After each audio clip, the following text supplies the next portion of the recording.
It's a celebration of everything that's muscle car. The sights, the sounds, and the machinery. It's also a celebration of the men who drove these beautiful, iconic, grunty beasts and became national sporting icons. A chance to get up close and personal and give thanks for their contribution to the Australian motorsport landscape. This is a trip down memory lane. Welcome to Sydney Motorsport Park and the 12th running of the Australian Muscle Car Masters.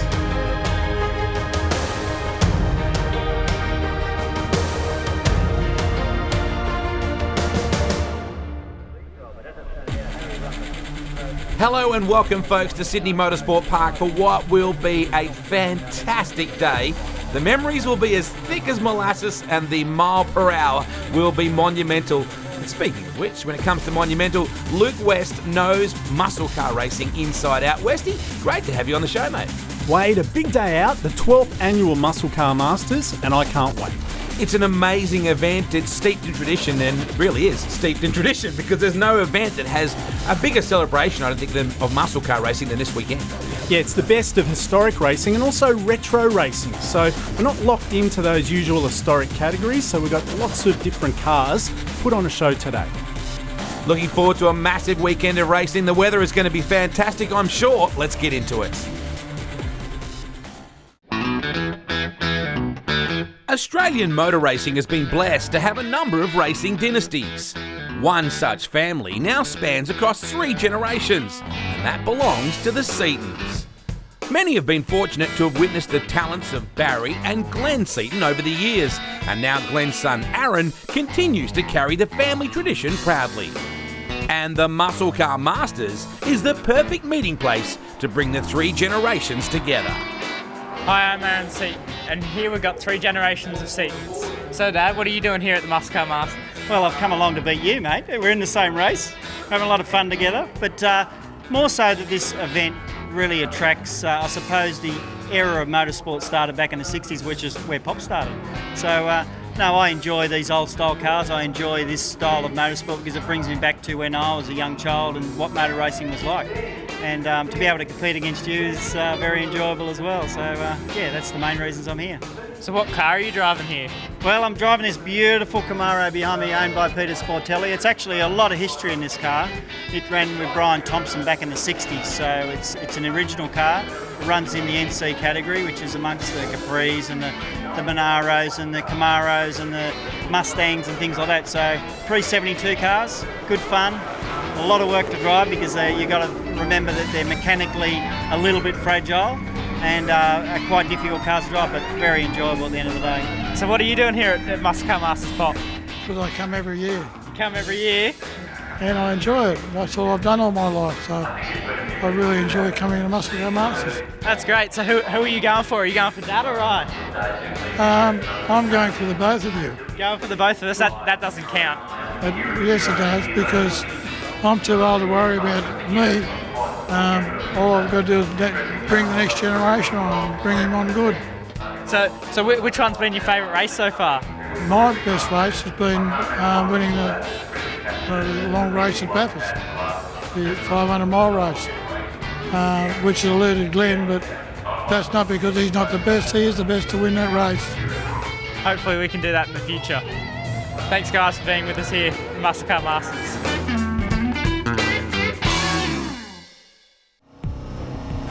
Well, it's time. This is an iconic group of motor cars right here as we ride on board with David Wall. Gotta love the old H pattern there on the right-hand side. Luke West, we go from 2-litre. We go from a Datto 1600 to a 7-litre Chevy Camaro. All bases are covered. Not only that, Wade, but also got some of the most famous cars ever to grace a grid in Australia. Some big names have driven these vehicles over the years. Some big names are racing them now. Yeah, when you look at David Wall, whose family have such a proud history as well. The late Des Wall, was such a great competitor in sports sedans, and it's so cool to see these days David getting behind the wheel of the Mustang as well.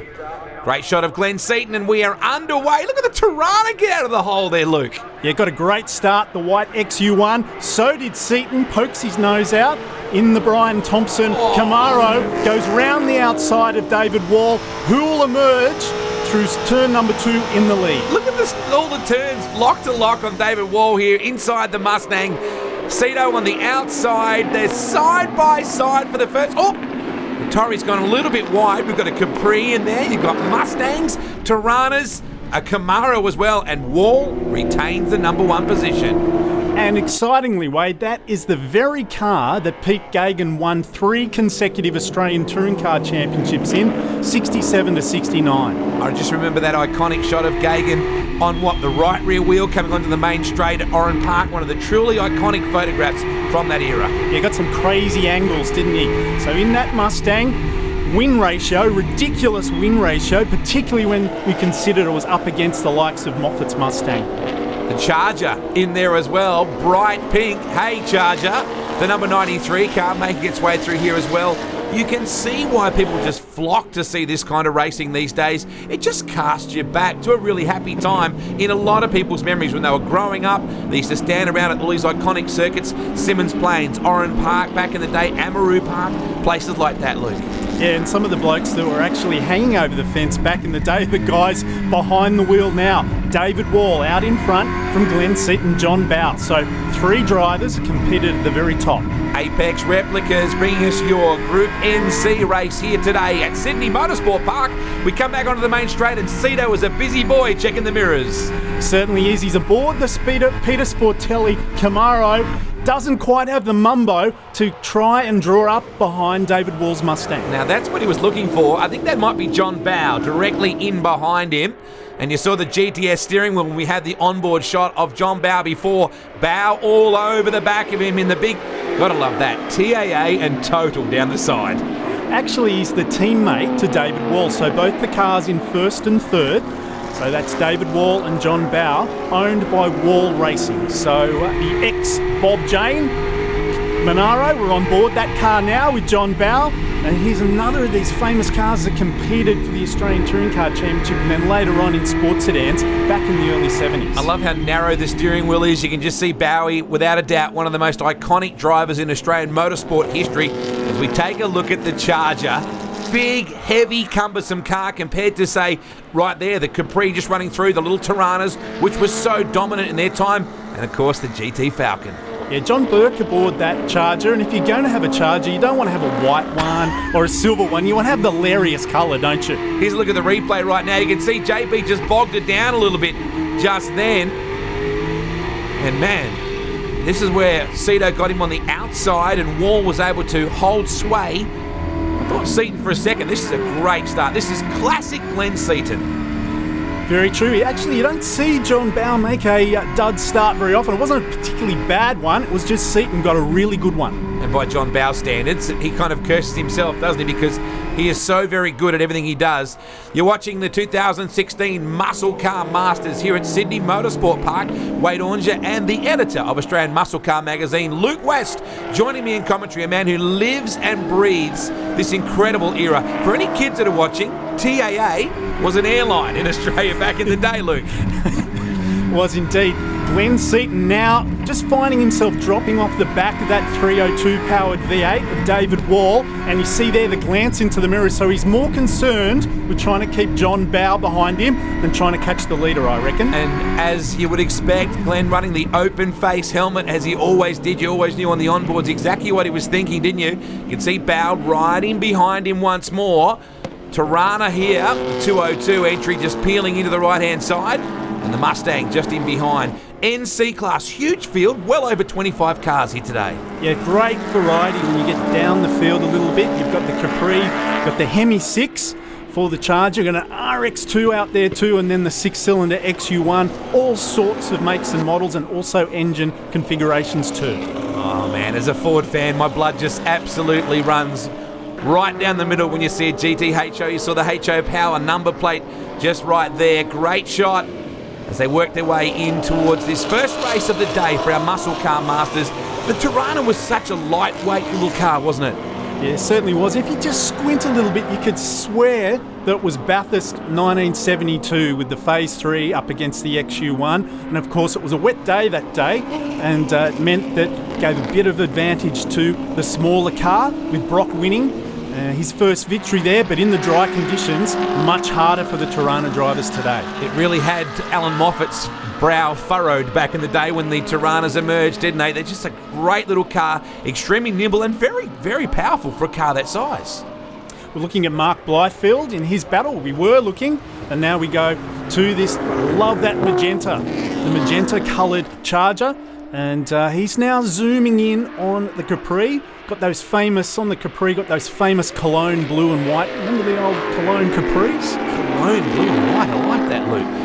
The Chargers came out with 6s and also with an 8 as well, didn't they? Yeah, a little bit later on, and there's all been lots of conjecture over the years as to did Charger or did Chrysler plan to take the V8 up to Bathurst. Lots of arguments for Mopar fans, but never happened. Only ran the 6 in the Bathurst 500 and then in its last start in the 1000 of 73. Just watching Daryl Hansen there in the 145, the Mustang just ahead of the 113 of Alan Main, the RX2. So we really are covering a very broad range of competitors and cars here for Group NC. So Group NC, you think it's more the domain of the V8s, but we're seeing the wide variety there. There's the problem, I'm pretty sure, for the RX2. He loses a position, does he? No, but must have missed, the 113 car must have missed a gear. Awfully easy to do with the H pattern, mate. Absolutely. Not quite as simple as a sequential gearbox these days that the supercars use. Very tight part of the racetrack here to see where the Tirana is quicker. And just look at the RX now, all over the back of the Charger, as you would expect.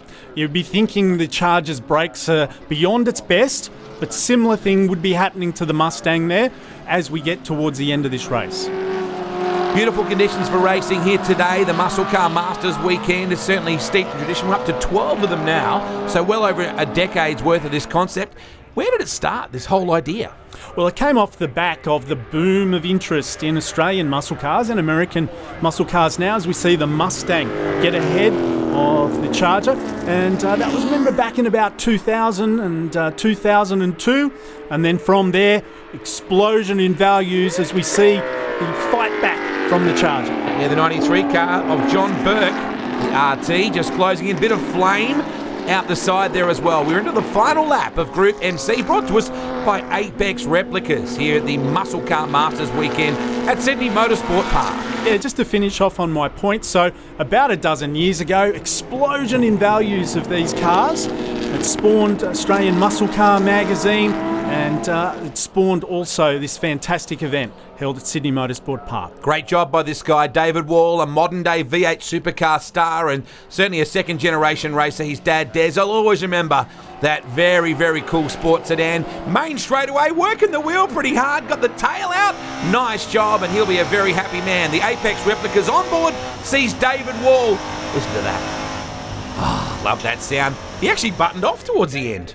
He did indeed. The Sydney Sider in front of a big local contingent. He's got his family out here. Wall Racing have about 4 or 5 cars on display. John Bowe couldn't do anything about David Wall in that race, but as he gets more experience behind the wheel of that ex-Bob Jane Monaro, we'll see John Bowe a little bit closer. Glenn Seton, a solid job for him as we see Alan Main there in that Capella, running pretty strongly up behind the Charger of John Burke. So Main straightaway.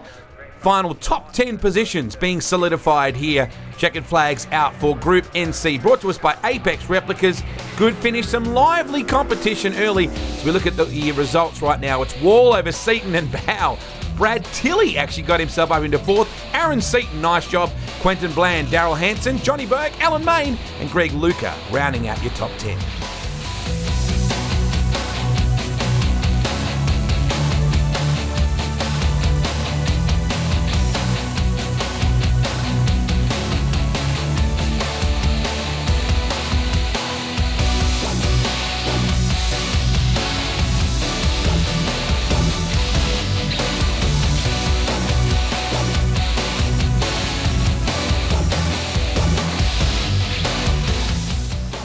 Mothers, polishers, waxers and cleaners, bringing us Group NB Oh, there's some ripping cars out there. How about the Jag, Luke West? The Jag. Well, there's a few British cars out there, and the man they're going to need to beat is the one we're on board with, Philip Woodbury. Yes, absolutely up on the point position. You got to love the juxtaposition of the historic cars with the modern day kit that they're all wearing, all fully decaled up, plenty of corporate sponsorship on from their regular motorsport commitments, of course. Let's look at the grid. We've got Ford Cortinas, you've got Morris Coopers, you've got Mini Coopers, EH Holdens, Lotus Cortina Mark 1s as well. Greg Topher in the Ford Mustang. Look at the gauges set like that across the dash. Good grid too. What a lineup. Mustang on the front row up against the Mini. And it's Woodbury that leads the field away. He's going to really struggle when we get down at the end of the first lap on that main straight. The Minis, the four-cylinder Minis up against the Mustang V8s. It's going to be fascinating to see how this pans out. Craig Stevenson there in the EH Holden. The Minis are all over the Mustang now down into turn number 2. There's 4 of them up against 2 Mustangs. Bit of a lock-up just then from the 155 as they make their way into turn 1. That is Santino Di Carlo. Yeah, I love the gauges there and where they're set. It's a bit of fabrication work there with the metal with Greg Topher. He's been on the racing scene, in particular the Group N scene, forever. Oh, look at that. There was no room there. The Mini just moved up. I tell you what, you had to be a fairly brave sort of a cat to run a Mini against these big cars back in the day. Well, I reckon they're ganging up on the Mustangs. You'd think it'd be the other way around, but there's safety in numbers. There's the Jag. What a magnificent piece of motorsport that is. Andrew Bergen, we ride on board the Mini and Moke World entry for mothers, polishers, waxers and cleaners, but he's got his hands full with this Mini out in front. Wade, it's fantastic to see Andrew here this year. 12 months ago, corresponding event, he had to be cut out of his car, another Mini, so the fact that he's A-OK wasn't quite the case for his car, but he's got another Mini up the front of the field. Courageous return to competition. We see one of the 2 EH Holdens just in there. You've got a Cortina thrown in. There is 1,000 Minis out there. You've got Holden. Gee, the 87 car is gorgeous as well. That's Philip Taylor in the Lucky Phil Racing entry. Of course it is. The big Mustang, bright yellow, the 132 car on screen right now. Bob Monday, there's a great name. Well, a yellow car on a Monday, brighten your day at the beginning of the week. The J82 there just as well. That would be the Claude Cicatelli entry.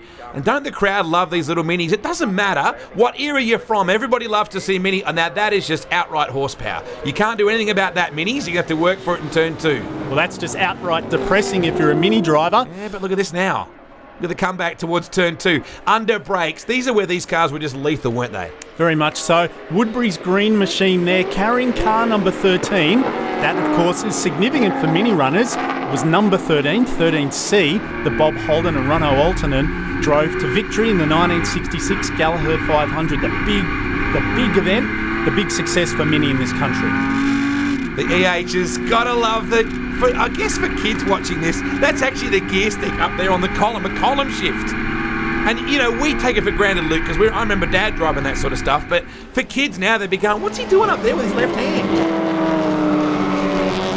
And he's back here all over the back of the Mustang. This is where they've got to be nice and close, because if this Stang gets a break, they're not going to catch him. No, they won't. And we've seen over the years plenty of swapping of positions. It's actually been a tradition at the Muscle Car Masters, Mini versus Mustang. We had a dedicated race last year. Look at that. There's a graphic illustration of understeer. That is what you do. You don't lift. That's what he did. He just didn't lift. He just held it flat. And then that is the beauty of the Mini. The handling of it is what absolutely does. Now, they've kind of got to block him in here. They're not going to get to do that because they're going to watch him drive away in a straight line again. So they have to drive the wheels off these Minis just to stay up with the 132. Yeah, I would suspect that maybe Bob Monday made a little mistake going through, coming around Corporate Hill there. Enabled the Minis to nip past him, but he was able to respond and go, nah. I'm back in front within a corner or 2. Back on board with Topher. He's trying to split up these Minis right now. Gets a big run down the outside again. No room there. I don't imagine that dash was factory standard the way it's got those gauges set. No, well, Topher now has to put his head down. He's got rid of those pesky Minis. Now he's got to try and find watch this. something to knuckle down and get on the tail of Monday. Look at this, though. They dance around on the front end, these minis, don't they? Can they knit up the inside? There's 4 of them in a row here. Let's take a look at the replay right now. Your mother's polishers, waxes, and cleaners replay. And just watching this little mini, he knows that Mustang's going to get a run if he doesn't get a move on, so he just bangs it through the box, try and pinch off the corner.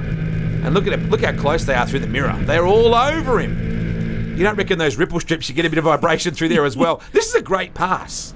Yeah, very much so. He just said, I'm going for it. And to the credit of Monday, he said, yeah, you can have it for the moment, but I'll get you back. Yeah, and that's the beauty of driving that thing. He knows he's just got to be patient with it. So these are some of the battles. This is the perspective up the inside. Beautiful pass. But then he knows the reality is he's got to be as close as he possibly can, because in a straight line, Monday's Mustang is just going to drive away. There it goes. They had iconic brake lights too, didn't they, back in the day? So down with Greg Topher. Has he managed to peg the gap a little bit to Monday? We'll wait for the wider shot. Yes, he has indeed. And I tell you what, those 4 minis have not let him go either. There is DiCarlo in the 155. So these little guys, they are not too far behind. It's almost like the Italian job out there, Westy. I was going to say, do you have the Self-Preservation Society playing in your head? I most certainly do. And Woodbury there, it's a thumbs up. I think that is a lap car.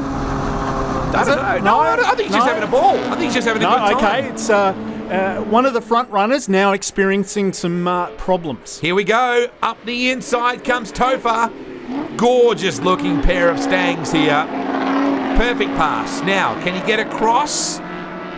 Yes. Good pass. Makes himself the new race leader. A little bit of smoke coming from the second of the minis just then. It just goes to show you how much fun they're having when you got time to take your hand off the wheel and throw the big thumbs up to your rivals. Something flapping at the bottom of the front of the spoiler there on Topher's car. I don't think it's a static strip. No, it hasn't been a problem for the last couple of laps. Been doing that for quite a while. So a pair of Mustangs leading home a quartet of minis. What's plural for minis? Is it mini? Mini. Yeah, I thought you might say that. It's a school of minis at this particular juncture as the 12 car now. Bergen closing in once more. Gee, they get all over the back of them there. Around the back, these minis are exceptionally quick. Here's where you don't lift. That is total commitment. Again, it's Groundhog Day. Up the inside. Careful. You've got to use the brakes. He's not going to move that Mustang out of the way. That's a great pass.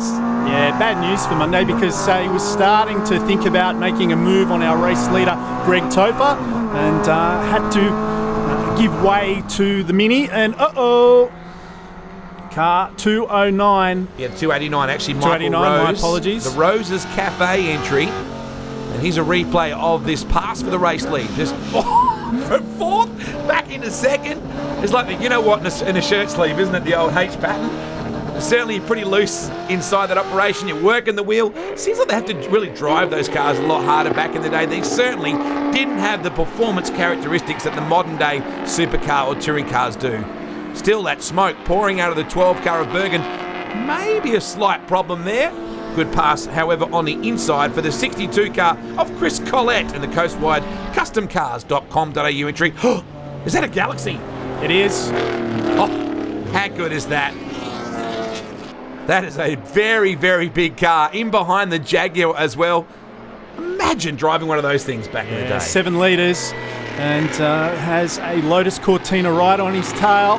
In fact, that Lotus Cortina is going to nip down the inside. Is he? No, not for now at least. Checkered flag can't be too far away as we watch the USS Enterprise zipping around Sydney Motorsport Park just ahead of the Cortina. There was a bloke named Peter. He used to be pretty handy at getting a massive big Chevy Impala around the racetrack back in the day too, right?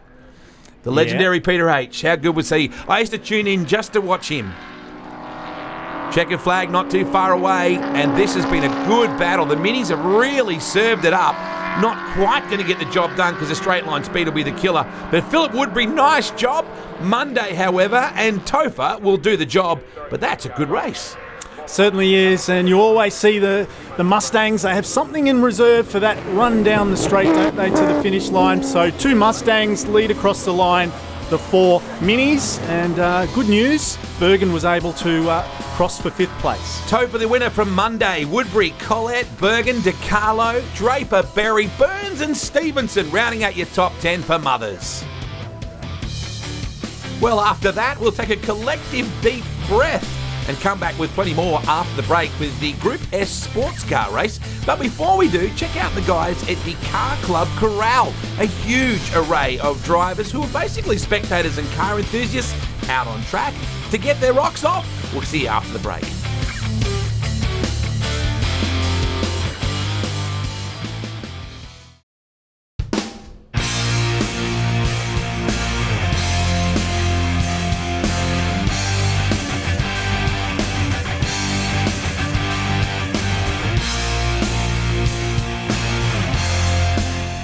Welcome back to Sydney's Motorsport Park for the Australian Muscle Car Masters. Wade Ornger and Luke West joining you on a cracking day for some tremendous muscle car racing. It's time now for the production sports cars, the Group S race, thanks to Mercedes-Benz Parramatta. And I look down the list of entrants. I see Porsches, I see Shelby American GT 350s, I see Austin Healey Sprites.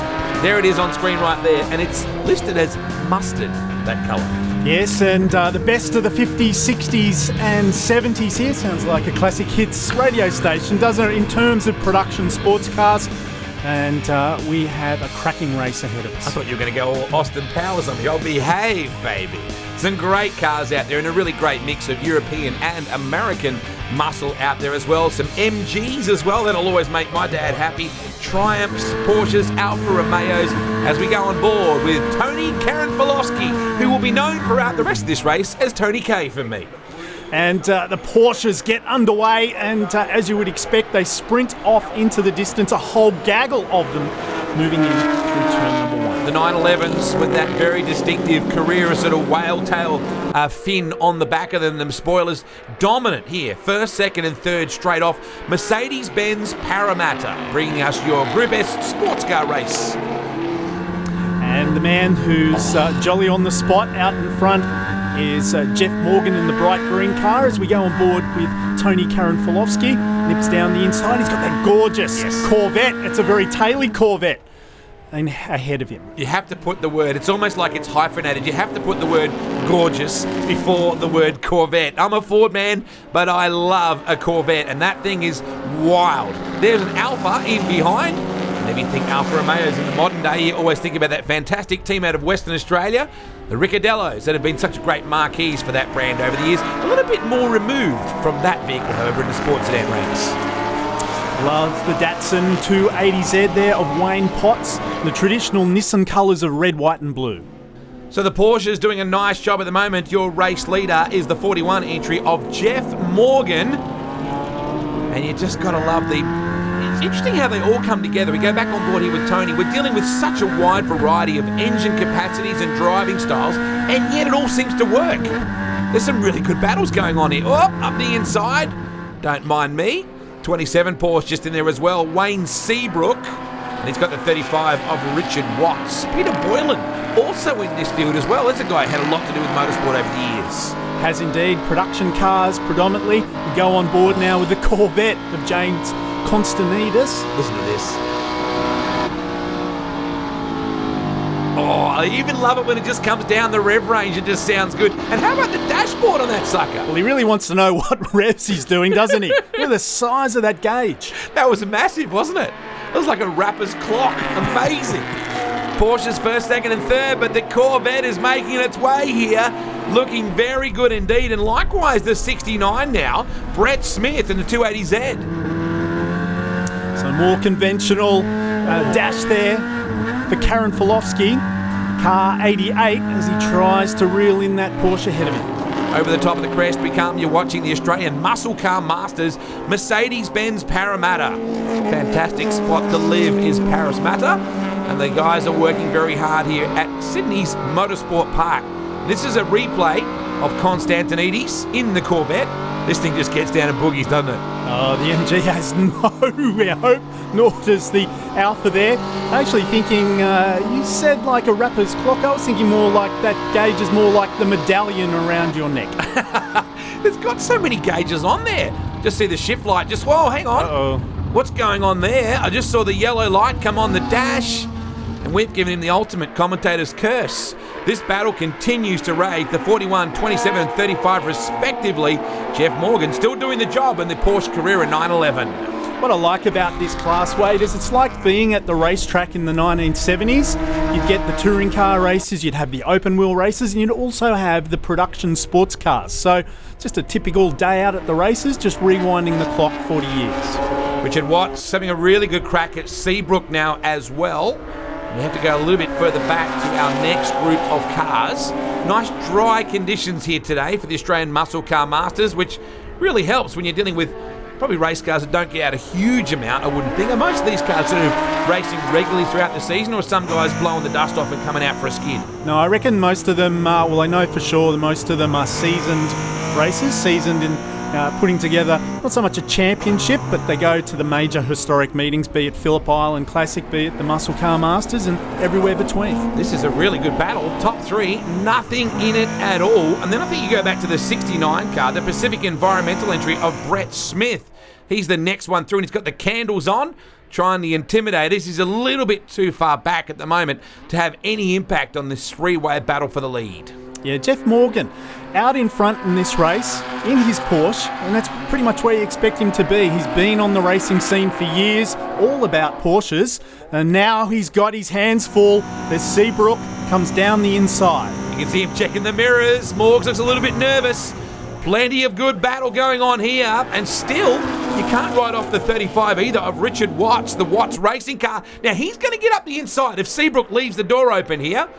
Oh, clever move. He had to get back up the inside. And you know what? Watts says, well, I'm just going to take the outside then. I'm just seeing that third place car, number 35. If I squint a little bit, I see the Alan Moffat Porsche that won the Sports Car Championship in 1980. Similar colour and markings on it. It's amazing what you can do when you squint, Luke. You get very, very historical when you squint. This battle continuing to rage here at Sydney Motorsport Park. If you've just joined us, it's the Mercedes-Benz Parramatta-sponsored Group S, the sports production race here. And once again, a huge field and a variety of different cars. This is Tony Kay on board, and wow, up the inside rips the Porsche. That was a bit enthusiastic, but a bit of racing fervour there, Luke, you might say. They're very willing, that's for sure. Not so much at the front of the field, but I'm about to put the commentator's curse on them, I think. I love the way that Morgs has just managed to hold sway. Look at this. Nothing in it. You have to go back then to the 69 car in that fourth position of Brett Smith. He's not going to get close enough, though. This has been a three-way battle between the Porsches. Coming back towards the main straightaway here is where you've got to tuck it in. Get plenty of momentum. Has anyone got a chance to have a crack at our race leader here? Morgan checking the mirrors nervously. Can he hold on? It's a bit of a chess game, isn't it, this race? So the slipstream, I should say, will come into effect down the straight the last time. Nobody really wants to show their hand too early. Tell you what, though, Seabrook, that is a great pass. Ooh, if he can make it stick, though. Now, has he overcommitted to the corner? Oh, nice job. That was a great pass. I think you can call that showing your hand. Yes, that's just putting the cards on the table, mate. That was a great drive. Him down. That's a very, very impressive run around the outside, and then to nail it and hold your brakes on hard enough and drive away now from our race leader originally. So Seabrook is bolted. Yeah, a long-time race leader. Now Jeff Morgan has his mirrors full of Richard Watts' red machine, number 35. What can he do? Watts. This is a replay right now. Mercedes-Benz Parramatta replay. And Seabrook just went, you know what? Forget this. I'm not going to get the inside line. He's not going to let me have it. He kind of cramped him a bit, but I guess that's kind of his right to do it. And I'm just looking at the eyes then. The steely gaze of a gunfighter then with Morgan. He didn't really look too affected by it all. Look at that beautiful Hertz-coloured Shelby Mustang of Don Dimitriadis. And I've got to tell you, Wade, that is a genuine Shelby Mustang. So a very valuable car, squirmy into the hairpin there. And Don Dimitriadis, the Sydney sider, who is part of the Shelby Boys racing team. That's a loose team, if you could, I'll put it in the terms of a loose group of Mustang runners who have their own teams, but on race weekend garage their cars together under the name of the Shelby Boys Racing. A loose group. I like the way you described that. I did some backpedaling there. Andrew Sebespi, I hope I'm saying that correctly, the Sebespi guys, Nick and Andrew, the SOS or SOS racing guys, and the MGs. And these would be an awfully nimble little race car as well. These cars represent the origins of Group S. There was more of these cars on the field, in the early days of this historic category, and then over the years more and more Porsches, more and more Mustangs came in, and these British open-top cars, well, they're less in number these days, so great to see this battle between the pair. Gee, the head clearance is absolutely right to the millimetre, isn't it, on the 53? The boys are having a great time. The SOS racing guys, side by side. We're into the last lap, as a matter of fact, right now. They've got Russell Stanford just up in front in the Datto 260Z. So last lap here for an entertaining Mercedes-Benz Parramatta Group S sports production race. And the P-plate on the back of the 54 cars signifies that, well, quite understandably, we've got a novice race driver, but he's having a go, isn't he? He's not afraid to really put the pressure on. And there he goes, whips in front of car 53. These guys will be having a ball. No, he's gone. Now that would get your attention. That's a very little car, very narrow wheelbase. They would spin just like that. You get it across the ripple strip or something like that. Meanwhile, back at the ranch, Seabrook has done a fantastic job.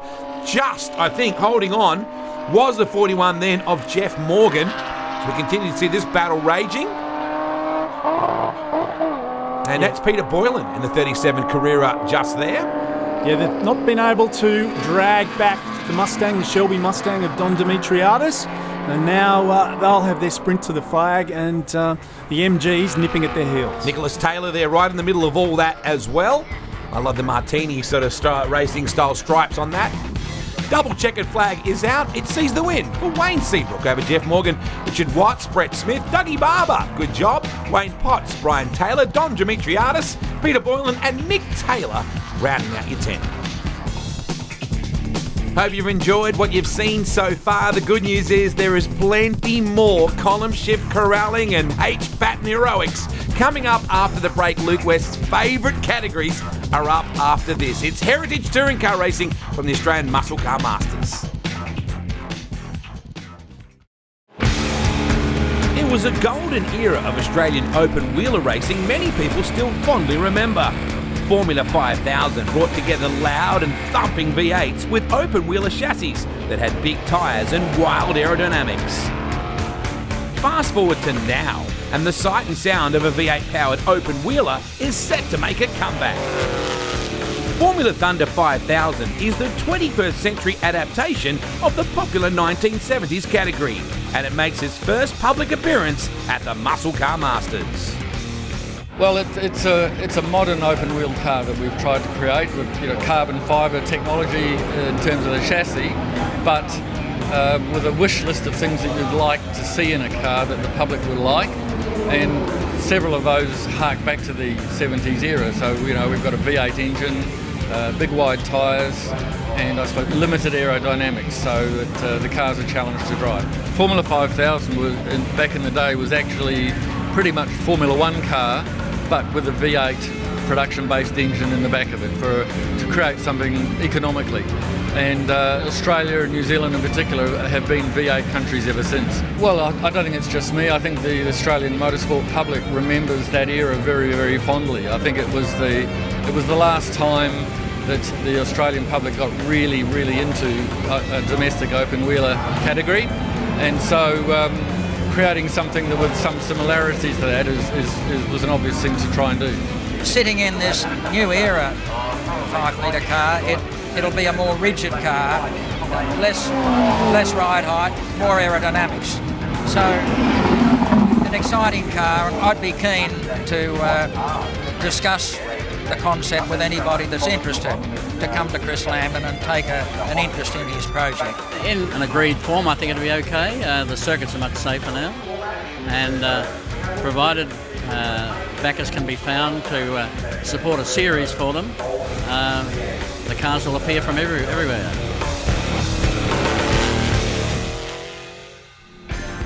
Welcome back to the Australian Muscle Car Masters here at Sydney Motorsport Park, and suddenly I have goosebumps. Luke West, there is a lot of iconic motorsport muscle out there. Very much so. So we have the Group A and Group C machines. So the spread from 1973 right up to 1992. Just incredible when you look at how bare the dash were. You know, the steering wheel, there was just no telemetry, no technology at all on the dash, the steering wheel. None of that was even heard of back in the day, Luke. Yeah, certainly in the Escort there. But I tell you what, plenty of telemetry when we get to the front of the field in the Nissan GTR. So the Escort in the same race as the Group A GTR Godzilla. And John Bauer was doing, well, several different drives throughout the course of the weekend. As we see the 77 car, the TTA Heritage entry of John Abbott, the Toyota Supra. That looks cool. Yeah, ex-Peter Williamson machine, and very special mobile that John Bauer is behind the wheel of, and that is the Volvo from 30 years ago, back on the track. Start too as well. Tony Alford, the Nissan GTR R32, leads him down into turn 1. And man, this covers so many great cars, doesn't it? Yeah, so the early cars, the Group C machines, the more basic cars, that's the earlier era and more modern era at the front of the field, the first 3 cars at least, Group A. Kerry McMahon just then reminds me of the Tony Longhurst style Sierra situation back then as we go on board with Gary Kerwin in the VL Holden Commodore. This is Shannon's Share the Passion, your heritage touring cars, Group A and C combined. Great to see the RX-7 out there too. And the XD Ford, Skyline, a bit smoky, so big variety of cars there. David Toe in the BMW M3, so he's putting the pressure on the Keem-driven ex-Laurie Nelson Mustang. So 2 Group A cars, and Jim Richards behind them in the 635. It's remarkable when you just think about the names as well as you think about the cars, when you see body shapes like that, when you think back to even guys like the late, great Greg Hansford, who was pretty handy in an RX-7 as well. On board with John Bauer, the Mark Petch Motorsport entry. And Bowie looking pretty casual in the Volvo then. Yeah, he's had some problems with his car. It's its first meeting in Australia in 30 years. He drove this car in the endurance races back in 1986. They've got a turbo boost problem in that car that they haven't been able to fix. So it's just something John Bauer's dealing with. Now, none of these are basically built from the ground up. They're all the original cars, which makes this an even more amazing story. Yeah, they're priceless. So instead of being in museums, they're being raced, and we really have to pay credit to the drivers and the owners of these cars that they've been willing to get out there and put these valuable cars on the track and put on a show. Well, I mean, they're race cars, aren't they? At the end of the day, I know you don't have to understand that when you've got $300,000 or $400,000 tied up, but they are race cars, and we are the lucky ones that get to see them cranking around here. So the BMW M3, I want to talk a little bit about the car 2 spots behind it. The sister car, the earlier car, the 635, driven by Jim Richards. It's been brought to the event by its owner, Pete Sturgeon.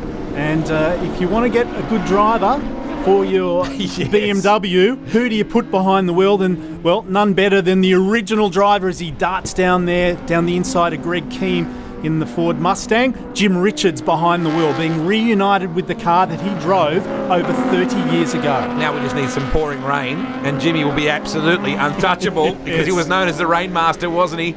And that's what's great about it. I mean, we're getting a profound sense of enjoyment watching these cars, and so are the spectators. But imagine what it's like for Jimmy, you know, and John Bauer, guys like that, being behind the wheel of these cars again.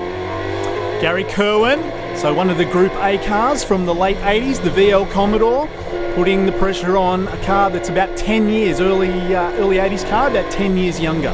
Just look at off the left-hand side, the air conditioning vents, everything's still absolutely the way it was when it rolled off the showroom floor. Admittedly, it's been slightly gutted. Not all the upholstery is the same as he follows the big number 22, John Mina, the XD Ford Falcon. Love the John Sands Games sponsorship on the back as well. Things for your hands and things for... I can't even remember what the slogan was. Anyway, there is the Wilmington, ex-Gary Wilmington, Rolly Walker. So that was a Jaguar dealer back in the day, Jaguar. And that car was driven by the big name of Australian motorsport when it comes to sponsorship and characters, and that was Peter Jansen. Here's a replay of the start. We just saw Tony Pallas there in the Jag, and here, as you said, good start for the Nissan. It's always going to be a rocket off the line. Would you say that Scaife was probably the most famous of the Godzilla cars back in the day? Well, I guess with his teammate Jim Richards, definitely. Ed Singleton, this is a magic machine. He's aboard Elvis. Oh, but look at the straight line speed. Up the inside, fair old sort of a start. There's a name, John Goss. Had the pleasure of meeting that man, thanks to you actually, at Oran Park Raceway back in the day. Replay of Jim Richards getting ahead of Greg Keem. The Keems from Gunnedah in northern New South Wales. When you think about these style cars, the Percy Crompton entry, of course, there's another great duo in the Percy Crompton. I always think of Larry Perkins. For me, that was sort of the car that I associated him with, but many Holden heroes drove that car during the day in the Tooheys 1000 side of things back in the day.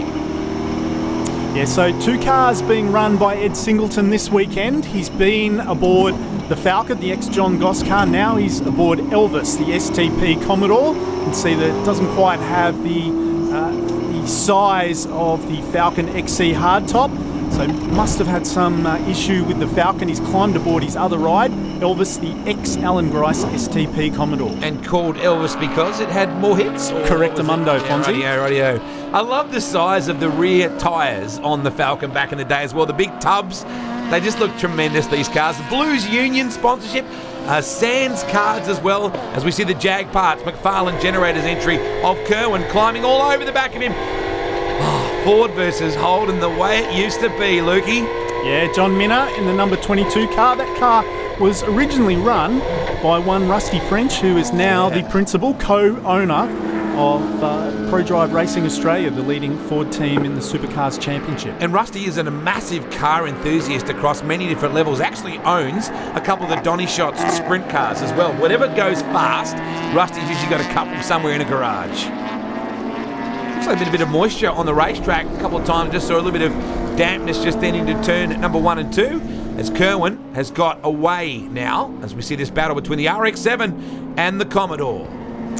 Yeah, so that's the RX-7 of Peter Ingram battling Norm Mogg in the ex-HDT car. There's Elvis. There's the outside shot of Elvis with Ed Singleton behind the wheel as he rounds up the ex-Bob Holden Escort there. Now, why do I relate Alan Grice to the Roadways red, white and blue colour scheme? Did Grice ever drive anything like that? Yeah, for a year or so, 1983, part of the Roadways team. And that was a Tasmanian organisation. So this was actually the T car for Grice and Bond, Bathurst 1983. Great little car, the Ford Escort. I drove one on the road. It was my second ever car. We take a look at a bit of a replay of the Ed Singleton entry. And Elvis pulls out of the draft very nicely here. Maybe still clocking some pretty reasonable speeds here. Yeah, well over 200 kilometres an hour. And tell you what, that feels all very secure in one of these old cars until you get to the first turn. That was a great battle, wasn't it? The Keogh and Newton livery on the side there. You're watching the Australian Muscle Car Masters from Sydney Motorsport Park, and Shannon's Share the Passion, bringing you the Heritage Touring Cars Group A and Group C combined. And this is a good little battle Kerwin's going to come up on right now. Yeah, Kerwin aboard the ex-Gerald K Jag parts Commodore, and Gerald K, he was a stalwart of the Group A scene in Commodores right through the 80s and early 90s. I just love the sound. Just listen to this thing working the gears. You have to be really careful through this section. You can't just rail it like the Minis were earlier in the day. They don't quite stick like this. This is a really good battle now. So Peter Ingram in the Lazy Maze Mazda RX-7. As I said, fantastic to see the RX-7 out there. There's not too many survivors from the Group C era because most of them were turned into sports cars, sports sedans I should say, once the Group C category came to an end at the end of 1984. So a couple of survivors, and fantastic to see that machine on track. I'd love to see Ryan Hansford drive an RX-7 one day like his dad did. Of course, Ryan has gone on to some great things in the V8 Ute side of things. He's a pretty handy wheeler, just like his dad. It'd be really cool to see him drive on one day. Meanwhile, the Esky is looking pretty racy right now. Yeah, that's Justin Matthews, and he's putting the pressure on Jamie McDonald in the ex-Steve Masterton Commodore. Bob Holden Motors, another just iconic name in Australian touring car racing. Fans really enjoying this class. I think everybody relates to it in some way. Look at the Escort up the inside. Not quite going to do it in a straight line, but in terms of nimbleness, the Escort's going to have it all over the Holden. Yeah, actually Bob is in this field. I think that might be him there at top left of the screen in the Corolla. Meantime, back up front, and it's all Tony Alford. In the ex-Mark Gibbs, Bob Forbes entered GIO Nissan GTR, and he is streaking away from the field. And he's got a collection of these Nissan Group A and Group C cars, and this is the one, most of the museum pieces, this is the one he chooses to race. Normally you'd see Tony in something that's bright pink if you follow any sort of history with Tony's racing over the years with the Donut King side of things. Good drive, just drove away right off the front of the grid and never really got anywhere near the rest of the field, just drove away. Norman Mogg, Normie doing a great job, and we're wrapping up this race which has been exceptionally well received by the fans. Great sounds, great looking cars, and Kerwin's done a good job here. He has indeed, and doesn't quite have enough there to pip Norm Mogg at the post. So good racing, and your results for Group C and A combined. Tony Alford getting the win from Kerry McMahon, David Toe, Jim Richards, Greg Keem, Axiak in the 6th position, Normie Mogg, Gary Kerwin, Peter Ingram and John Mina, your top 10.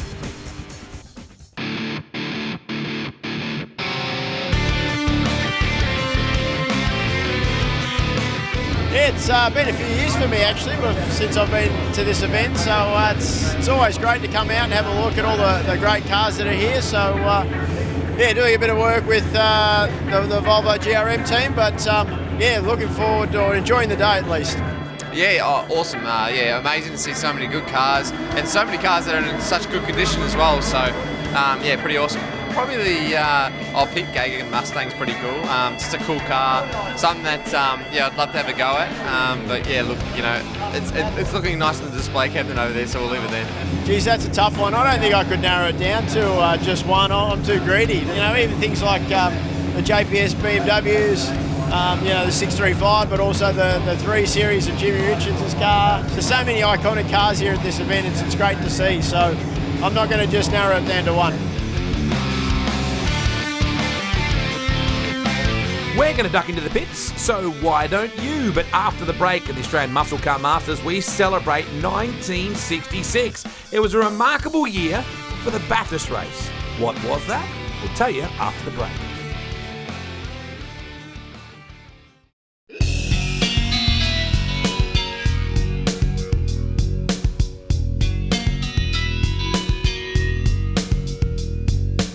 The Bathurst then was run with nearly stock standard cars, and the Mini was as a normal car out of showroom, suspension wise, nearly a race car.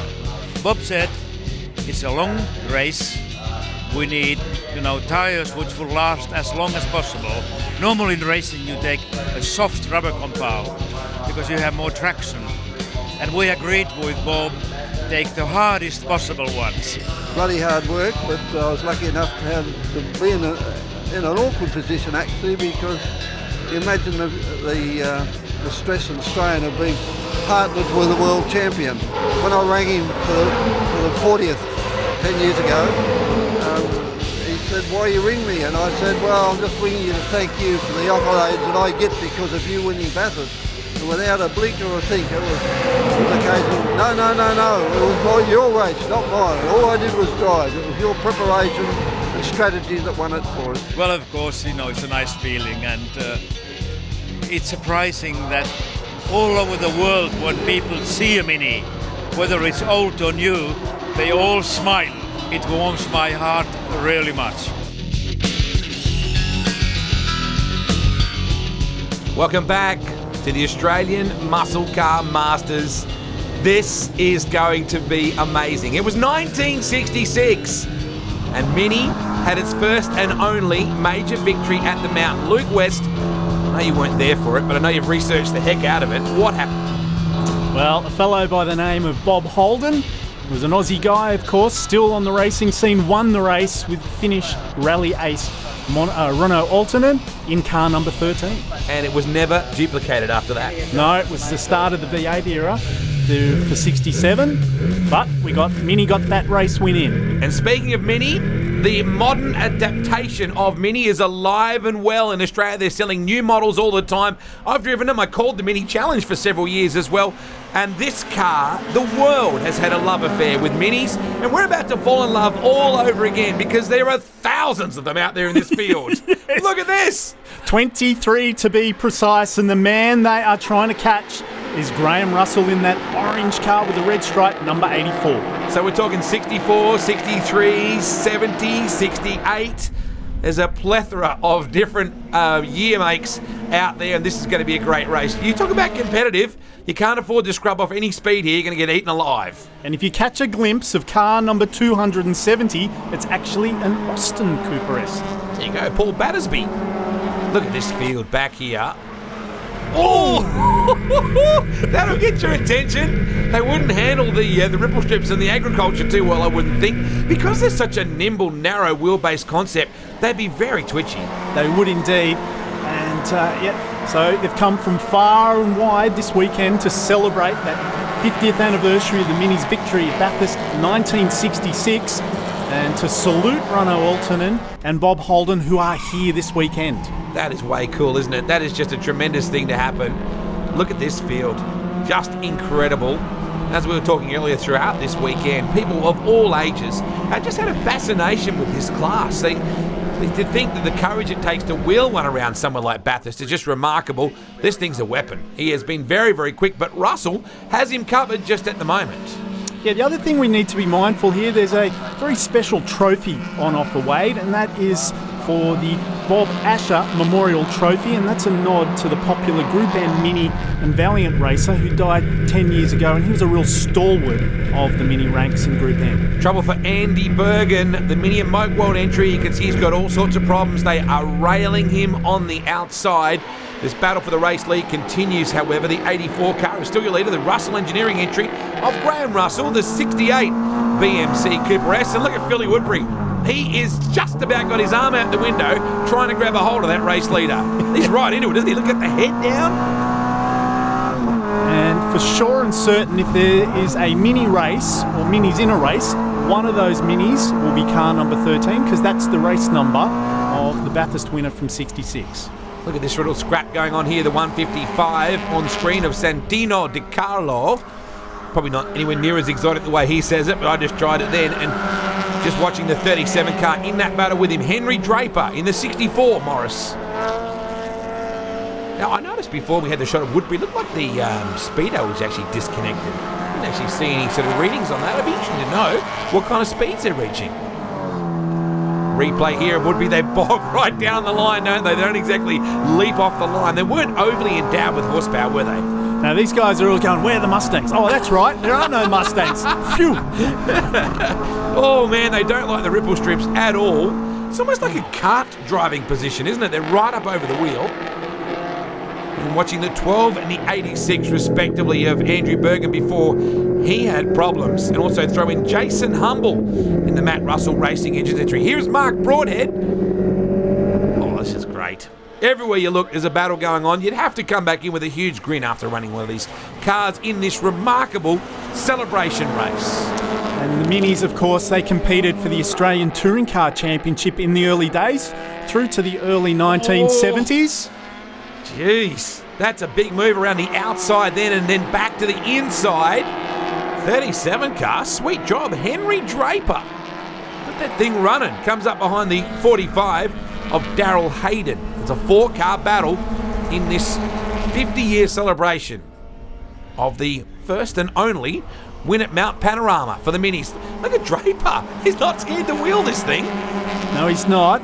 And did you know, Wade, that the Minis were actually still winning their class at the Bathurst race, Bathurst 1000, through to the mid-1970s. So everyone thinks of 66, but they started on the mountain in the early 60s and were still going strong through to the mid-70s. Oh, I'm liking this 37 car. This guy is absolutely on it. Henry Draper. Look at the lead he's gapped over this little bunch that he was battling with just then. There he is to the left of our screen, just disappearing underneath just then. Now the 114 joining in as well. Darren Burns in the DJ Burns Automotive entry. Here's the move by Draper. Tell you what, that's a smooth pass. I like the way he's got the traditional paint scheme on that car and then just the big orange splash across the front to I guess that's trying to intimidate the opposition when they see that orange slash in the rearview mirror. The word you never hear when you attach it to a Mini paintwork is garish. No. It's very British, isn't it, the way that they were always turned out. And this is Draper just peeling through this field. Doing a nice job. Meanwhile, back at the ranch, this is the battle for the race lead. And Woodbury, now that was always cool too when you saw them hiking that left or right rear in the air under heavy braking. Yeah, so Graham Russell, car 84, just keeping the very aggressive Woodbury at bay for now. Right on board and listen to this little Mini. He's working it. Mini sponsoring this iconic Mini 50-year celebration. Mini dealers located throughout Australia. They really do turn out some beautiful road machinery these days as well. Have a proud history of motoring throughout the world. Probably most celebrated by that movie, The Italian Job, which was actually redone. Mark Wahlberg and a bunch of modern era actors starred in that one as well. Michael Caine, I think, was involved in the original. When I was planning my trip to this year's Bathurst 1000, of course, there was a whole heap of different commemorations for the Mini up there for the 50th anniversary of the win. I put my hand up, I contacted Mini Australia and I said, could I take your latest Cooper S up there? They found me one. I could not think of a better way to get in the mood and get into, I guess, the whole heritage side of the racing. It was a fantastic trip up, let me tell you. Once again, this battle rages. Russell, to his credit, is keeping this thing so very straight in front, and that is frustrating for Woody, who's been doing all sorts of things to try and make up the ground. Meanwhile, DiCarlo's done a pretty good job too in the 155, and just as I say that, he locks up the 10-cent pieces. Oh, look at this now. You've got to be careful. You scrub off any kind of speed at all, these guys are going to be all over you. Nearing the business end of this 50th anniversary race for the Minis here at the Muscle Car Masters. Final lap here at Sydney's Motorsport Park, and this has been a popular race and a popular class this weekend. Yeah, just looking at car number 45, that's Daryl Hayden. What's he got? We're not going to see it on this occasion. We're going back up front, and it's suddenly become a three-way with Jason Humble, car 86, buying into it. Oh, I love watching Phil Woodbury wheel this thing in. Look at, he doesn't lift. Remember, he was like that in that earlier class as well. He's having a really good go at Russell this time. And the 86 car of Humble has joined in this little battle as well. So the top three, I've got to say, these are non-traditional Mini colours though. These are almost garish. Yeah, actually the first two cars of Russell and Woodbury entered by the same team, Russell Engineering. So, yeah, they have the standout approach. Closing right in is Woodbury. Can he get a run off the corner? Russell has not put a wheel wrong. That is the world's widest Mini. It is, and now he only has half a lap to go. In fact, a little bit less, and I'm not sure that he's going to be able to do it, but it's all in the hands of Graham Russell. Can he keep it on the island? Only just. Checkered flag not too far away. A very entertaining race. Certainly Woody threw everything he possibly had at him. And in the end, he's not going to be able to get our race leader. Tremendous job in the end for Graham Russell in the Russell Engineering entry. Just gets the win from a fast-finishing Philip Woodbury. And we go a little bit further back. This has been entertaining as well with DiCarlo in the 155. And Draper, there's Drapes. He was spectacular, to say the least. I can't see Draper anywhere out there, so maybe he's had an off. But everyone acknowledging the flagman. Nice job. Woody rolls up and says, great job to Graham Russell, as well he would. Didn't put a wheel wrong. So, where has he gone? Draper, he was phenomenal. Russell, Woodbury, Humble, Nelson, DiCarlo, Hayden, Berry, Burns, Wheatley and Battersby rounding out the top 10. Time for a momentary lapse of reason here on the Australian Muscle Car Masters, and when we come back we have two more races to go and they are beauties. The Valvoline Australian TransAm Trophy Race is next.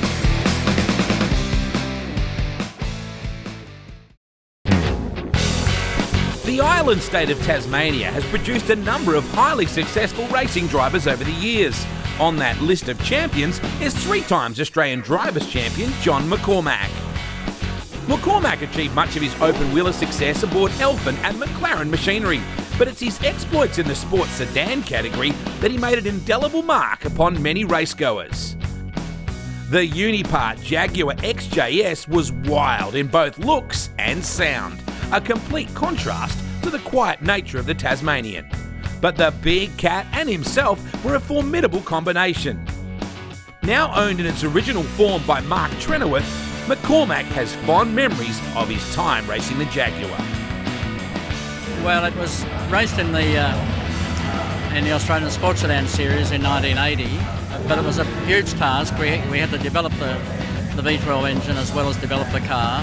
Well, it started off just as a standard 5.3 V12. Jaguar then produced me 2 long-stroke crankshafts, which took the capacity up to the 6-litre limit, and that was how we ran it for most of its life. Unfortunately, we didn't fully develop the car because I was involved in a road accident which terminated my professional career, and that's when I sold the car. But so we got it to the front of the grid on the last 2 races, and I think from then on, the next year, it would have been a very difficult car to beat.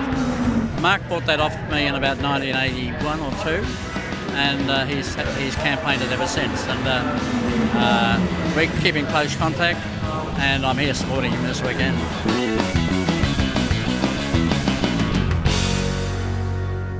Welcome back to Sydney's Motorsport Park for the Australian Muscle Car Masters. We have 2 races to go. They are beauties. Luke West joins me, the editor of Australian Muscle Car magazine.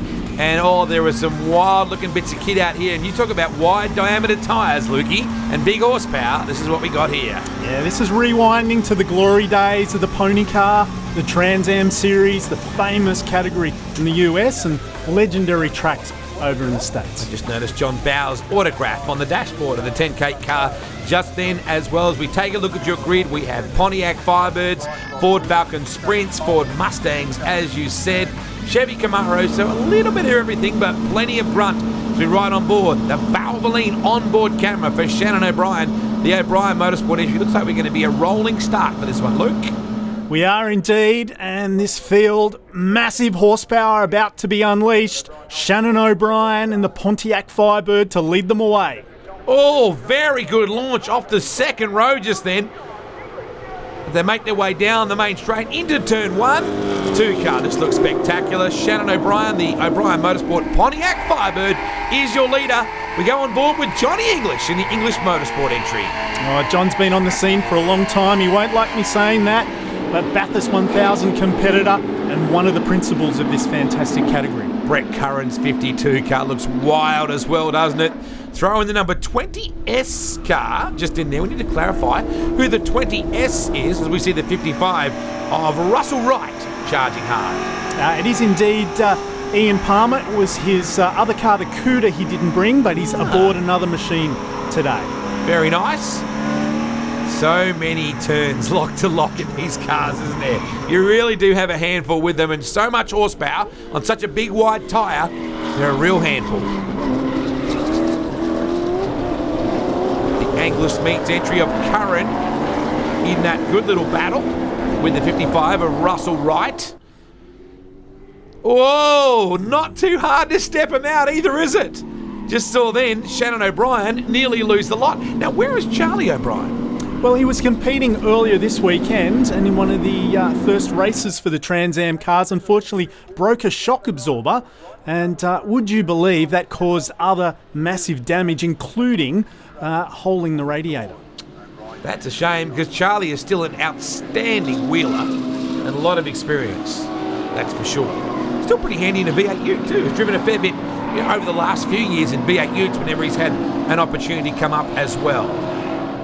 Rob Rubis, Ford Mustang, the Fat As Competition Engines entry, charging in there as well. Smallish field, but very competitive.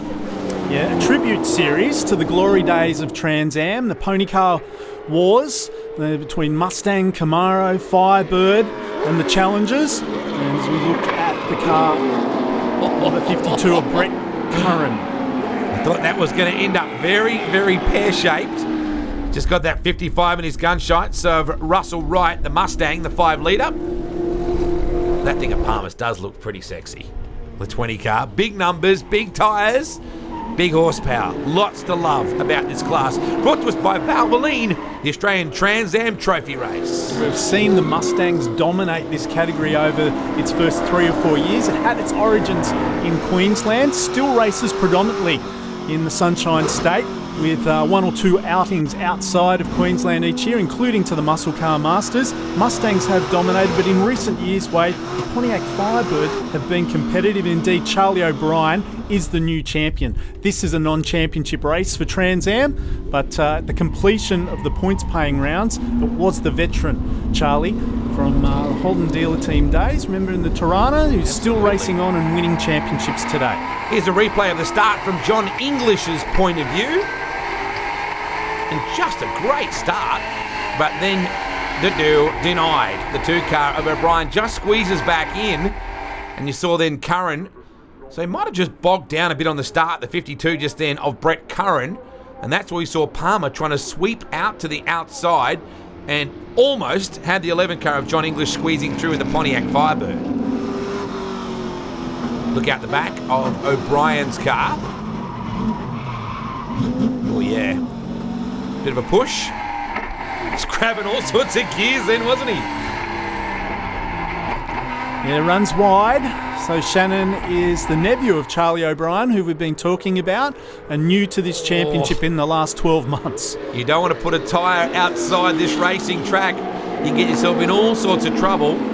They walk around a lot on the tyres themselves, don't they? You see them really get some attitude getting in and out. When you're dealing with so much horsepower, you can kind of get yourself out of trouble, but at the same time get yourself in there as well.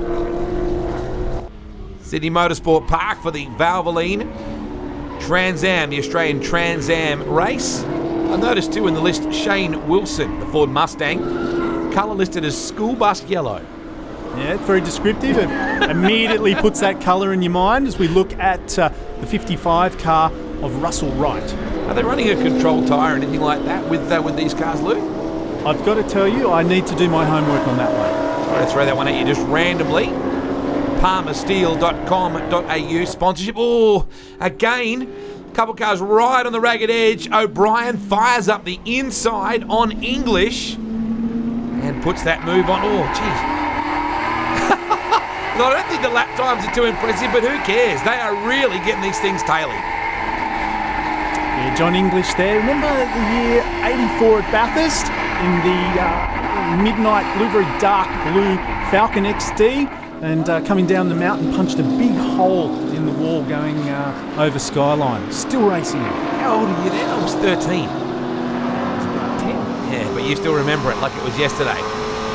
Valvoline on board showing Shannon O'Brien out the back windscreen as English tries to make some ground on him at Sydney's Motorsport Park for another phenomenal running, the 12th running of the Australian Muscle Car Masters. It's really an event you can't afford to miss because there's so much more that goes on apart from what's on track, Luke. Yeah, very much so. Car corral for the show and shine, but all the action at the moment is on the track. And the number 20 machine of Ian Palmer. Usually he races a Cuda, and it's the more Mopar machine. But aboard this weekend, number 20, the Firebird. Rob Rubis, that 31 car's kind of got my attention as well. Throw in the 99 of Shane Smollen. Shane Smollen has a bit of lap experience to his name around the traps as well. In that big Stang, got the tail right out just then. Built Ford tough. Yeah, mostly in Porsches, isn't it? Porsche Carrera Cup, Shane Smollen, and GT cars. Pretty different to what he's running out there at the moment. Very much so. Number 31. These two cars, these two Mustangs, have the paint schemes that were run back in the day in the Trans Am series by the two factory teams. And we see that increasingly in Australian motorsport, those retro paint schemes, and bring them on, I say. Looks like John English has, English Motorsport have at least 3 entries in the field, including Shane Smollen. You also throw in Lindsay Kearns in the Ford Mustang as well, and John English in the 11, who we join right on cue. And the Valvoline on board right here. John's been working very hard to build this category up, done a great job, and the numbers are growing. It's their third appearance at the Australian Muscle Car Masters, and we'll see them again, I'm sure. These are the replay shots from our Valvoline replays of O'Brien having a really good tussle with English. And that was the respective looks in and from the rear of the cars just then. Nice move up the inside by O'Brien, who started, of course, on the pole. English got a great start from the second row, but has not quite been able to capitalise. We go back a bit further. First time we've got a look of Andy Clemson in the Team Hollywood Mustang. Yeah, Victorian, and he's got those magical Hertz colours for the Mustangs, where you could go to your local Hertz rent-a-car dealer in the States in the late 60s and you could hire a Shelby Mustang. Can we do that again? I would love to do that. Can you imagine the insurance premium on it these days, though? The Loaders Are Us signage on board. These two guys having a really good crack at it. The 68 of Alwyn Bishop and the 33 car, respectively, of Harry Charalambous. Did I say that right? You did indeed. Nice work. Now, just on Alwyn, he's actually the new champion in the 5 litre class. So there's an outright class, and then I guess a more conservatively configured cars down the field. And Alwyn doing a great job as the new champ in that class. Won the sportsman's class. On board with the Brisbane Collision Centre on there as well. And these guys having a nice little scrap. We get towards the business end.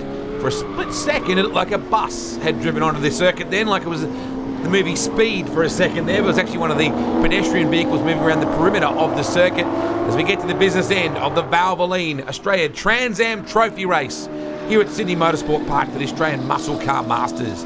Just one more race to come in our coverage, and it's a beauty, Luke West, not too far away.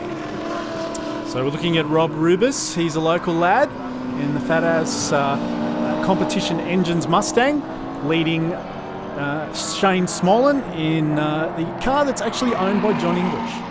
Yeah, remarkable the contribution that the English Motorsport team has to this particular class. They own at least a fifth of the field that's rumbling around out there at the moment. Good to see the weather has held out. These cars, can you imagine these cars in the wet? Well, we had wet conditions last year. They were very spectacular, let me tell you. They didn't hold back, let me tell you. Well, right at the moment, Palmer's not exactly holding back either in the 20 car. Can't be too much longer left in this Australian TransAm race, thanks to our friends at Valvoline. And good battles wherever you look. Only a small little field, but certainly they haven't lacked anything when it comes to entertainment. Smolin, again, climbing in behind Rob Rubis in the Ford Mustang. Yeah, chatting to some of the boys in the paddock, Wade, they're really excited. They're going again to New Zealand to race over the summer. Of course, the Kiwi racing season is predominantly in January and February. And they're going to hook up with the historic touring car class. Historic muscle cars in New Zealand get together and they have a bit of a share arrangement. We see those Kiwi cars come to Australia every 2 years, and the Queenslanders, predominantly Queensland TransAm field, go over to those big historic events in Kiwiland. I was just going to say that the Kiwis have a really proud history with TransAm racing. It's pretty big over there, isn't it? Yeah, very much so.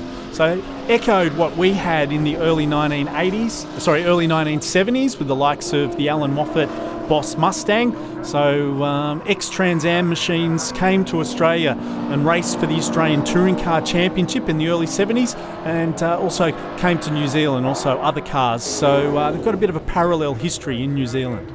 And to all of our Kiwi friends listening in and tuning in, we hope everybody's okay after that very nasty earthquake situation just recently. So big motorsport community in New Zealand, and we love to race against and play against New Zealanders in any field of sport. And we certainly stand shoulder to shoulder in situations like this. Field starting to wear down towards the last couple of laps of this Valvoline Australian TransAm Trophy Race at Sydney Motorsport Park for the Muscle Car Masters. This little battle has raged on for most of the event, the 68 and 33 respectively. The 10K plant hire of Anthony 10K. However, here is Harry Charalambous in the Mustang having a speculator. Oh, he's gone! Oh, thank goodness he didn't get him. I thought he was going to be all sorts of trouble then, and Team Hollywood managed to slip by as well. That was close. Yeah, so finding the limits and then some. So Harry is a newcomer to the class, so learning very quickly, and I guess you do learn from your mistakes. Thankfully, he didn't tag the other car. Look at this, the 31 car all over the shop. Rob Rubis. Are they wearing the tyres out or just having fun? Either way, we're starting to see that this is the replay. I think he realised, I'm in here a little bit too hot. Jabbed the brakes, turned the rear, and fortunately, it didn't pick up too much speed across the grass and tag his combatant. And sneaking around the outside was Andy Clemson, who probably had a bit of a grimace there at one point as well. Smollen has managed to get by in the 99 car after a bit of perseverance. Yeah, he's got ahead of Rob Rubis from New South Wales. They just sound great. It's one of the best parts about this category. Fans enjoying this whole weekend. And after 12 years of it running, it gets more and more popular. Last lap now. And this battle continuing to rage. Once again, the 31 car having a sneaky look up the inside. Rob Rubis. Can he get by Smollen? Oh, sideways again. Have a crack, Rob. Have a crack, son. Cost himself a bit of ground, unfortunately. The Mustang Auto Parts entry is very taily off the corners. Yeah, we've seen these cars. They've got very squirmish, haven't they, as this race has run down, and it's provided some opportunities for those cars and drivers that have just been the drivers have been patient just to wait and look after their tyres and brakes and pounce as the cars in. Harry Charalampus, big accident, turn 1. Oh, that is just heartbreaking. Extensive damage. This will certainly bring a conclusion to the event. We were already headed towards the checkered flag, but that is a massive crash. Yeah, we saw him have the spin just a lap earlier, so making up for lost time. Unfortunately, pushing a little bit too hard, running wide. Might have to get the Brisbane Collision Centre on speed dial, I think, Lukey, because that car is headed there. Here's your winner. He's going to wrap this thing up, you would certainly think, after a solid drive in the all-white number 2 TransAm, Pontiac Firebird of the Australian TransAm race. Well done, Shannon O'Brien. He will get the win in the end. Johnny English was very strong in that battle for second, and this race was unfortunately overshadowed by that nasty crash from Charalampus at the end. Yeah, Shannon O'Brien, former Formula Ford driver, also in the development series for a number of years, had a bit of a stint away from racing, back in Trans-Am and back in style by dominating this weekend. Good news is that Harry's okay. You can see him climbing clear of the car in just a second by his own steam. Here's a look at the replay. What happened? Yeah, just missed the apex there and ran wide, and then trying to recover, just speared to the infield, and unfortunately in the infield protected by that concrete wall. Right at the moment, you're just a passenger. Just spat the windscreen off the car as well. Let's take a look at the final results. O'Brien, your winner from English, from Curran Palmer. Wright, Smollen, Rubis, 10K, Kearns and Bishop rounding out the top 10. Well, it's time for our final break, and when we come back, it's the championship deciding Shannon's Kumho V8 touring car race. It all comes down to this. Crackfield big race. Stick around.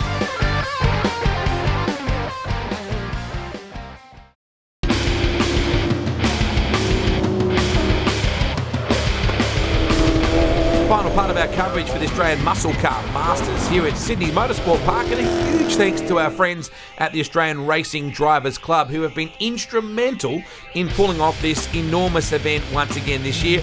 And of course our great friends at Australian Muscle Car Magazine.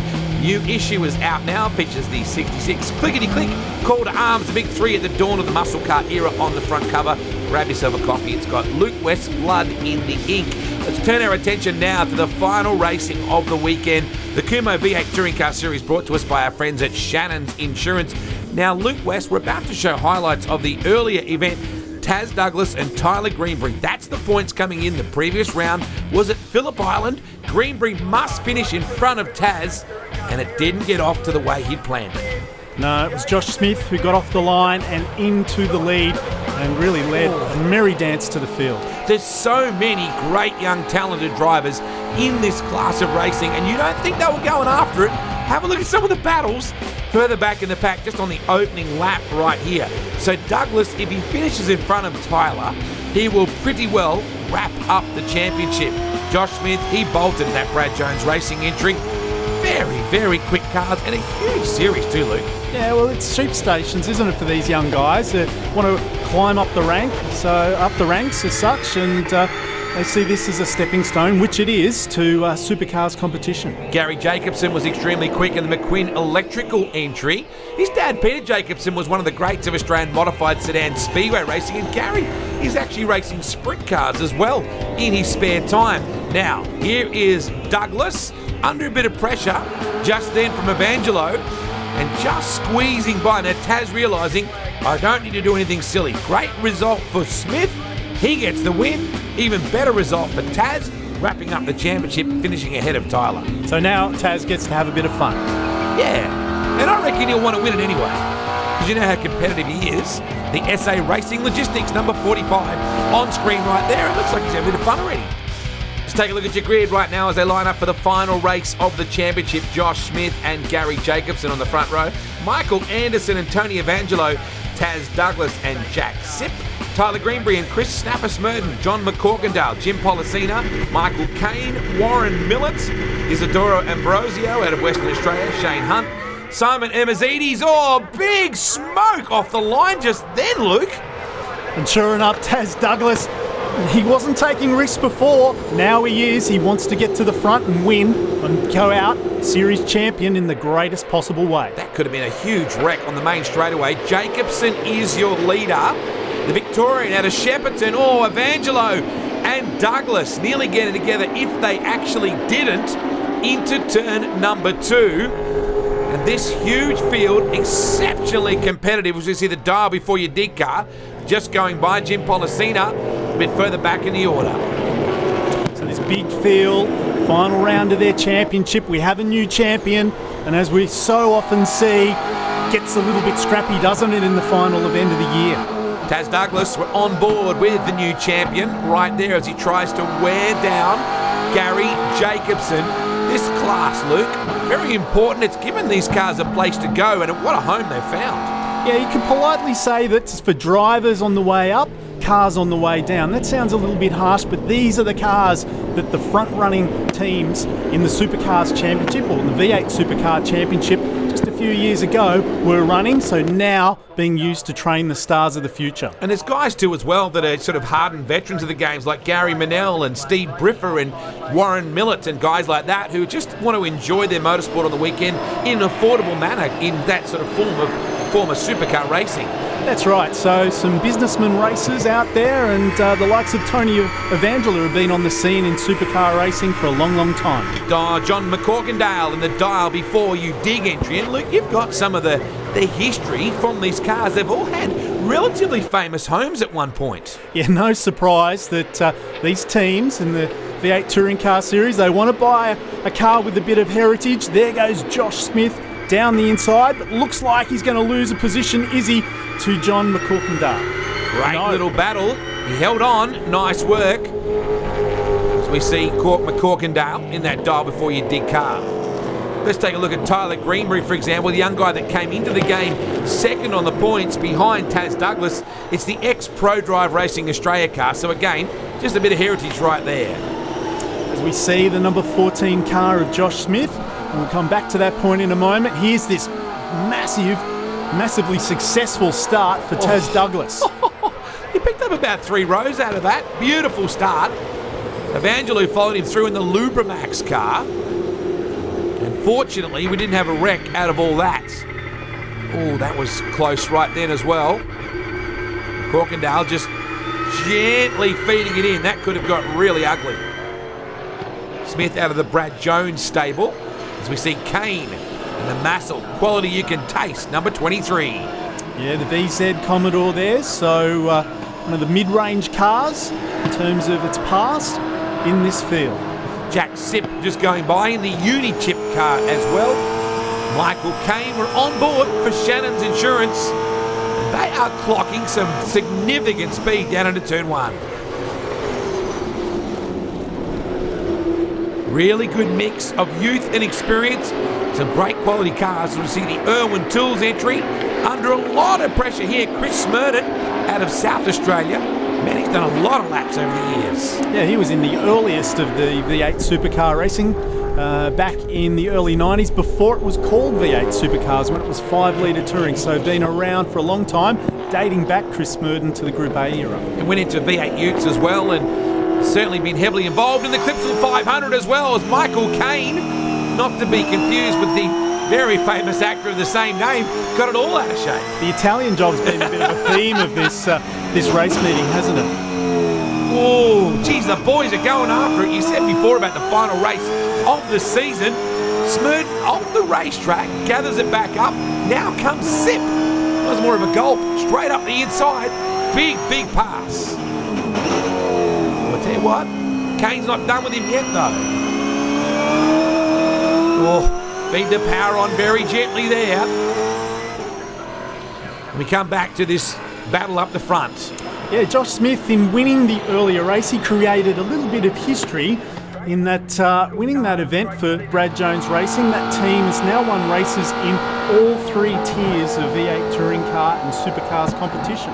That's remarkable, isn't it? What a great ornament to the sport Brad Jones Racing has been, of course, down in Albury in New South Wales, Albury-Wodonga. Great little motorsport community as well, as we see Sip having a crack at Smurden. 5 cars in this battle right now. The Irwin Tools car looks tremendous too, doesn't it? Chris, as usual, does an excellent job. Caine closing in as well. There's now 5 of them in it. Smurden, the ex-Stone Brothers Racing chassis, raced by Alex Davison and Lee Holdsworth in the main game. So plenty of heritage to the car that Chris is driving. And in Irwin Tools colours back in the day. Yeah, it just looks like it's basically come right off the racetrack, doesn't it? Looks like they've hardly changed it at all. The veteran out of South Australia is still enjoying his motor racing as much as ever. You do have that element in this series, Wade, where some of the teams are running liveries dating back to those cars' glory days. Well, look at Michael Caine. Interesting statistic too with that car, nicknamed Cindy. Yes, ex-Tasman Motorsport, and raced by Greg Murphy back in 2008 and 2009. Tony Evangelo, certainly a very established racer. The Lubramax number 6 car out there as well, chasing Smith in the Australian the AHS number 14 car. And Evangelo right over him as they come back to the main straight. We're back on board with John McCorkindale.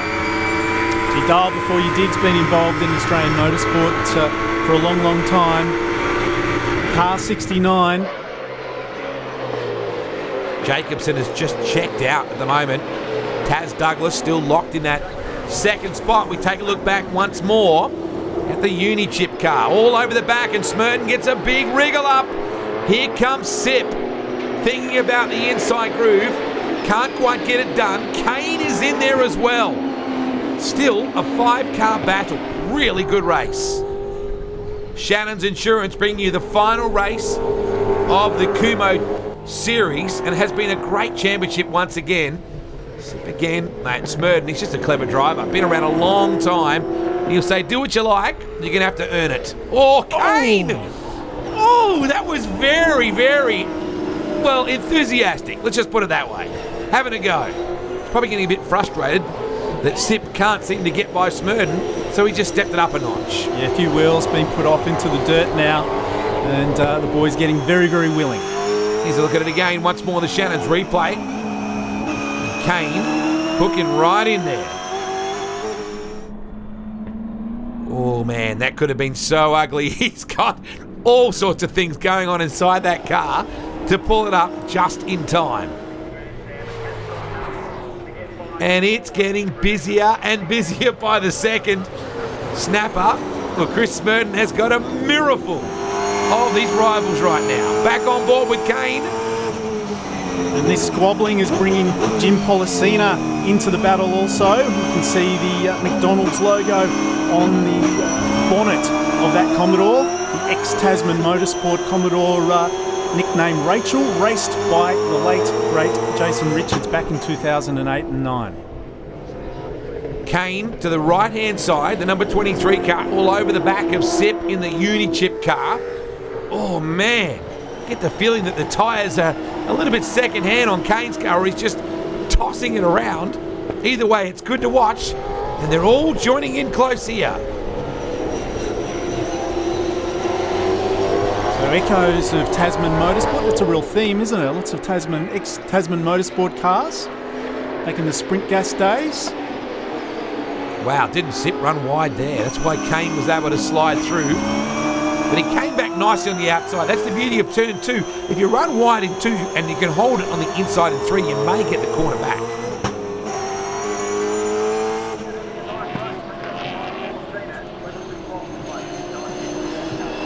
Sip is frustrated, cannot get by Smerton. He's driving all the good lines. They're not scared to get off the racetrack a bit here either.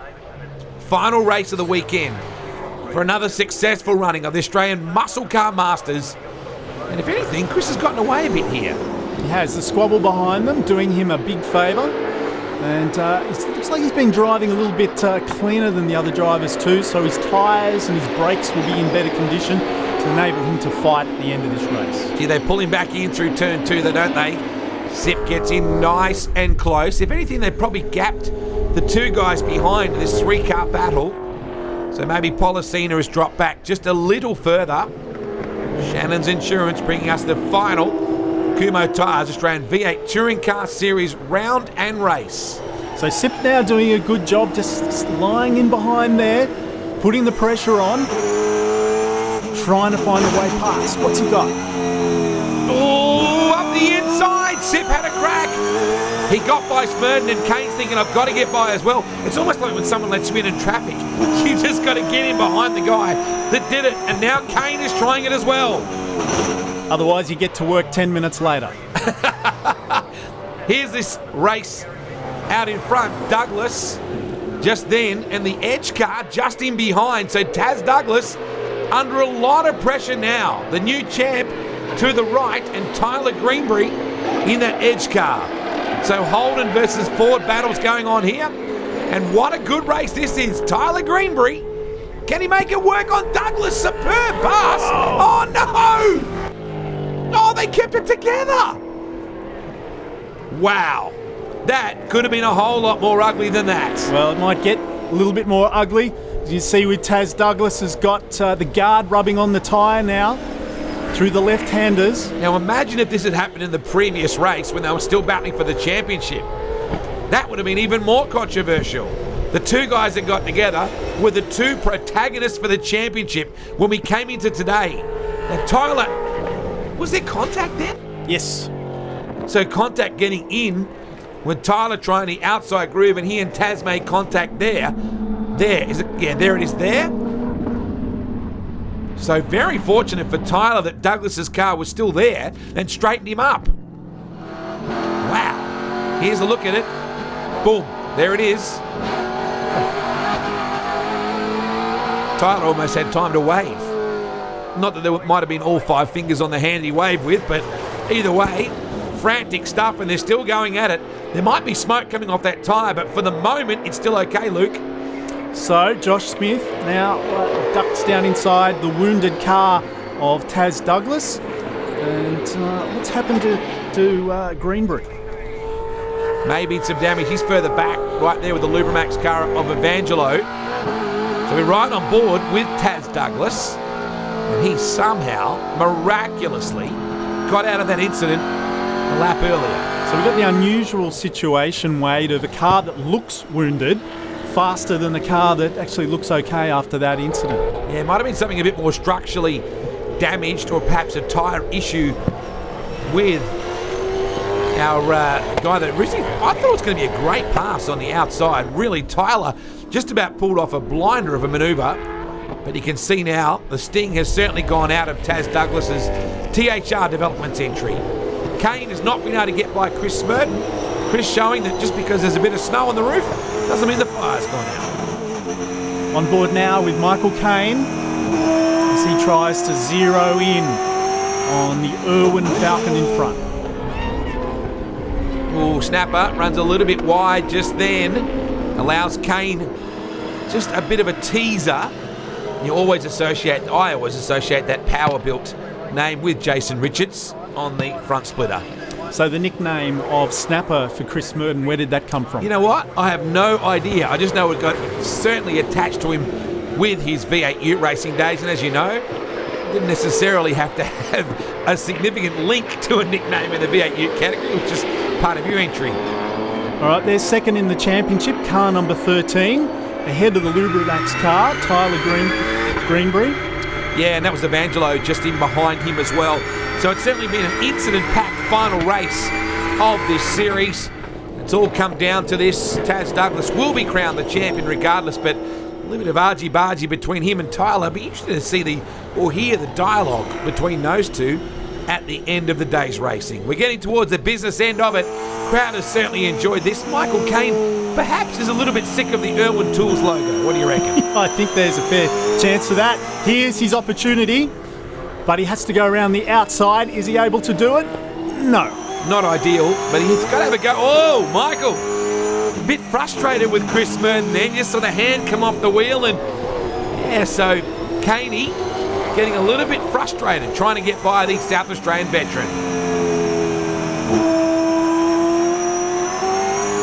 Just gently feeding the power on. You can just hear him. Whoa, whoa, whoa, whoa!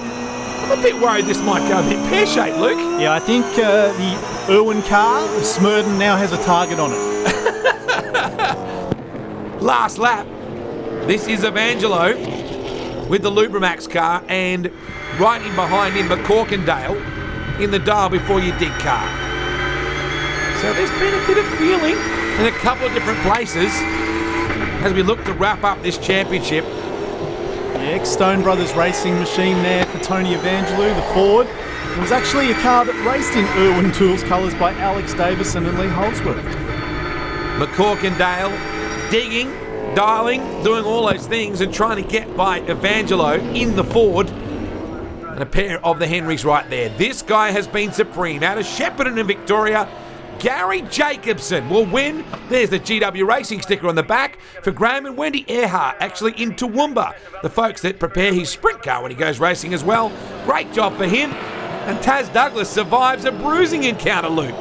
He does indeed. He's our new champ in the Kumho Tyres Australian V8 Touring Car Series. Certainly not without its dramatic moments. Was it the final race? He slows up to acknowledge the pit crew, gives the boys perhaps a bit of a burnout show coming up here. Well done to him. Well done, Jacobson, showing plenty of class to win the final race of the round and the championship as well. There's the burnout. Taz lighting up the bags and the THR Developments entry. Congratulations to him. Fairly talented driver too, it should be said. Yeah, been on the scene for a long time now. Enduro co-driver in the main game. Oh, Steve Briffer. The Poco entry has spat the rear tyre off. So this is Michael Caine, and this is the incident with, oh, wow, Smurden went all on his own. I don't know whether Michael would have smiled at him. What do you think? Well, here we go. Taz is pretty happy about the situation. Congratulations, new series champion. Plenty of smoke, plenty of drama here at Sydney Motorsport Park. That is how you celebrate.